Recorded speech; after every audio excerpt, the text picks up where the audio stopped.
Hello, lovers, it's your gay auntie. Now, I'm so glad to have y'all here for another special story time in my series of Jewish folktales. Now, I always say it's a wonderful and beautiful thing to learn more about other religions, cultures, ideas, and much, much more to broaden your horizon and grow to the wonderful capacity you are. Now, I've always said the greatest gift you can give to yourself is knowledge. Now, I'm also working, before I start with my story time, I'm working with an organization called SCN, Secure Community Network. Now, they're an organization who specialize in training and through training, protecting our Jewish neighbors. So that way they can protect their community centers, their places of worship, places of education, and SCN was actually very crucial into the incident that happened in Waco and making sure everybody got out safely. So I am tremendously proud to be working with this organization. And in that partnership, there's going to be a link in the description box below. Please feel free to click it. Now, you ain't got to sign up for nothing. They're just trying to spread awareness, build up the people that know about them. And if you want to donate, you can, but you ain't got to.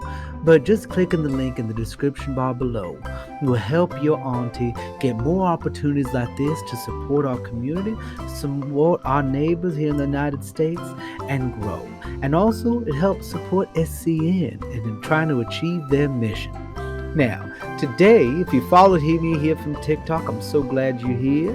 If you followed me over from here on YouTube and found me organically, well, I'm surprised, but I'm glad you're here too. So take on a seat because we're going to start reading another story from Aunt Naomi's Jewish Fairy Tales and Legends. Aunt Naomi is also named Gertrude LANDA. Oh, and I also forgot it's currently Passover for our wonderful Jewish neighbors. And I'm just going to give a little talk about what Passover is. Now, you can sit on down. It's a wonderful thing to learn about other people's cultures, religions, and ways of life, and it helps us grow. So, here it is. What is Passover? I'm reading this from Shabbat.org. The eight-day Jewish holiday of Passover is celebrated in the early spring from the 15th through the 22nd of the Hebrew month of Nisan. I do apologize to my Jewish nibblings if I get this wrong. I'm trying my best to do pronunciation. April 15th to the 23rd. Passover, or Pesach, commemorates the emancipation of the Israelites from slavery in ancient Egypt. Pesach is observed by avoiding leaven and highlighted by the Seder meals that include 4 cups of wine, eating matzah and bitter herbs, and retelling the story of the Exodus. In Hebrew, it is known as Pesach, which means to pass over, because God passed over the Jewish homes when unalivened the Egyptian firstborn on the very first Passover Eve. Now, I'm sure we're all well acquainted with that story if you're of any type of Christian, Abrahamic denomination. And from everything I've heard about it from all my Jewish friends and fantastic people in my life, it's a beautiful holiday. And very much one about family as well. So, I'm excited to do this. So, I know it's a little everywhere today, but you know what? Sometimes a little everywhere keeps us going, keeps it exciting. Now, I'm going to be reading The Giant of the Flood from Aunt Naomi's Jewish Fairy Tales and Folklore. Did I get that right? I did. Gertrude LANDA. Now, before I begin, I'm going to give a little disclaimer that there are going to be some very much religious overtones throughout this, of course. But if you don't like that, you can feel free to scoot on to my other little storytime videos. I'm not going to mind. But before you go, I always recommend to learn about other people's fairy tales, folk tales, other religious practices, because you shine brighter, because knowledge, once again, is the greatest gift you can give yourself, because it stays with you forever. Now let's get into The Giant of the Flood. Just before the world was drowned, all the animals gathered in front of the ark, and Father Noah carefully inspected them. "All ye that lie down shall enter and be saved from the deluge that is about to destroy the world," he said. Ye that stand cannot enter. Then the various creatures began to march forward into the ark. Father Noah watched them closely. He seemed troubled. I wonder, he said to himself, how I shall obtain a unicorn, and how shall I get it into the ark? I can bring thee a unicorn, Father Noah, he heard in a voice of thunder, and turning round he saw the giant, Og. But thou must agree to save me too from the flood. Begone, cried Noah. Thou art a demon, not a human being. I can have no dealings with thee. Pity me, whined the giant. See how my figure is shrinking. Once I was so tall that I could drink water from the clouds and toast fish at the sun. I fear not that I shall be drowned, but that all the flood will be destroyed, and that I shall perish of hunger. Noah, however, only smiled, but he grew again serious when Og brought a unicorn. It was as big as a mountain, although the giant said it was the smallest he could find. It lay down in front of the ark, and Noah saw by that action that he must save it. For some time he was puzzled what to do, but at last a great idea struck him. He attached the huge beast to the ark by a rope fastened to its horn so that it could swim alongside and be fed. Og seated himself on a mountain near at hand and watched the rain pouring down. Faster and faster it fell in torrents until the rivers overflowed and the waters began to rise rapidly on the land and sweep all things away. Father Noah stood gloomily before the door of the ark until the water reached his neck. Then it swept him inside. The door closed with a bang, and the ark rose gallantly on the flood and began to move along. The unicorn swam alongside, and as it passed Og, the giant jumped on its back. See, Father Noah, he cried with a huge chuckle, you will have to save me after all. I will snatch all the food you put through the window for the unicorn. Noah saw that it was useless to argue with Og, who might indeed sink the ark with his tremendous strength.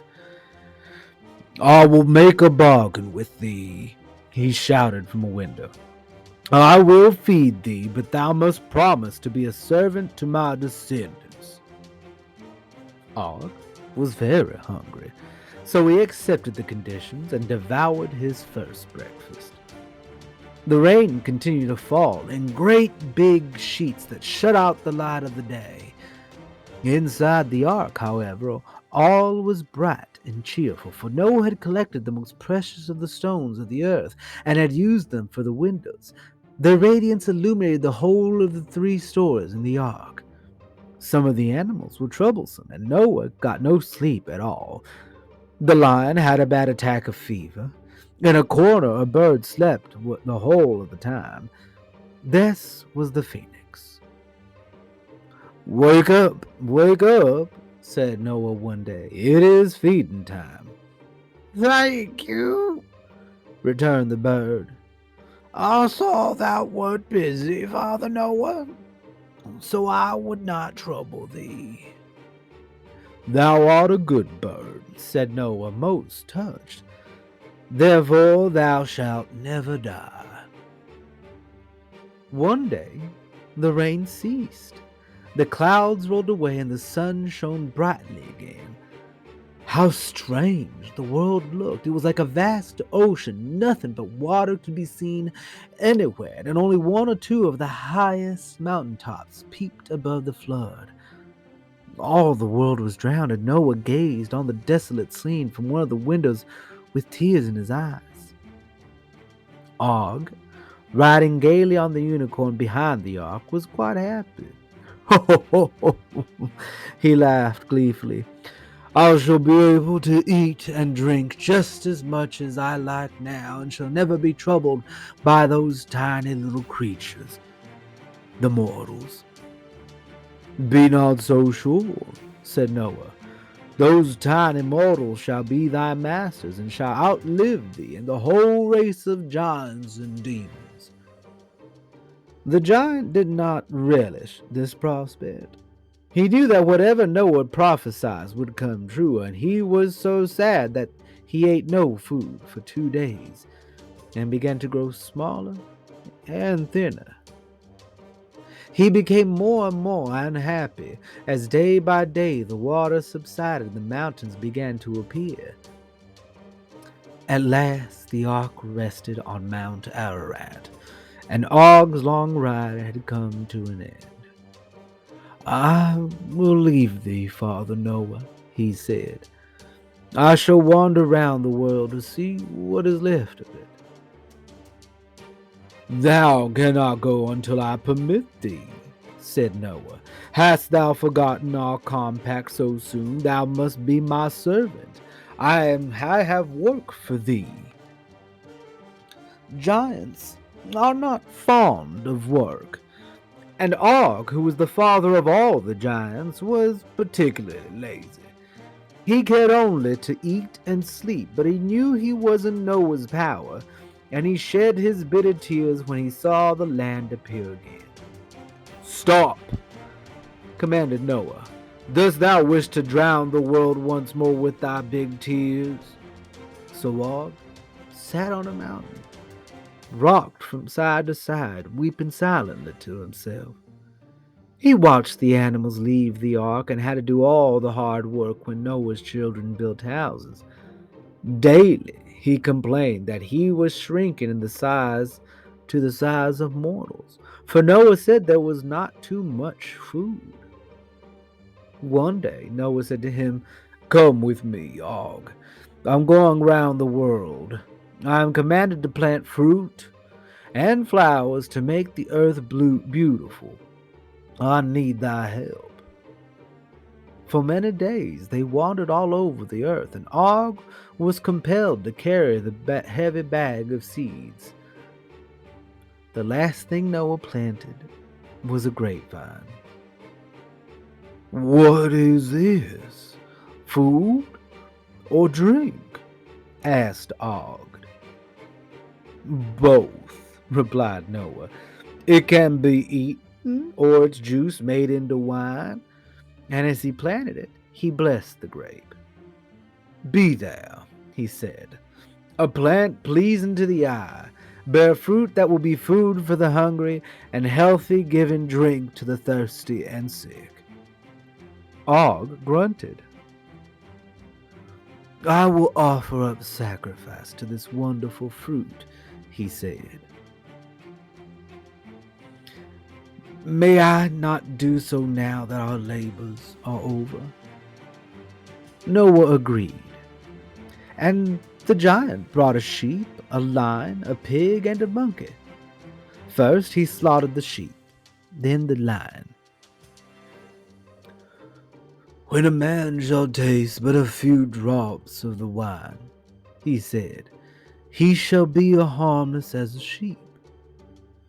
When he takes a little more, he will be as strong as a lion. Then Og began to dance around the plant, and he killed the pig and monkey. Noah was very surprised. I am giving thy descendants 2 extra blessings, said Og, chuckling. He rolled over and over on the ground in great glee and then said, When a man shall drink too much of the juice of the wine, then shall he become a beast like a pig, and then he still continues to drink. He shall behave foolishly like a monkey.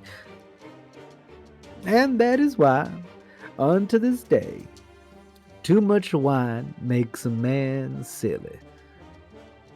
Og himself often drank too much, and many years afterwards, when he was a servant to the patriarch Abraham, the latter scolded him until he became so frightened that he dropped a tooth. Abraham made an ivory chair for himself from this tooth. Afterwards, Og became king of Bashan, but he forgot his compact with Noah. Instead of helping the Israelites to obtain Canaan, he opposed them. "I will kill them all with one blow," he declared. Exerting all his enormous strength, he uprooted a mountain and raised it above his head. He prepared to drop it on the camp of the Israelites and crush it. But a wonderful thing happened. The mountain was full of grasshoppers and ants who had bored millions of tiny holes in it. When Og raised the giant mass, it crumbled in his hands and fell over his head and round his back like a collar. He tried to pull it off, but his teeth became entangled in the mass. As he danced about in rage and pain, Moses, the leader of the Israelites, approached him. Moses was a tiny man compared to Og. He was only 10 ells high, and he carried with him a sword of the same length. With a mighty effort, he jumped 10 ells into the air and raised the sword. He managed to strike the giant on the ankle and wound him mortally.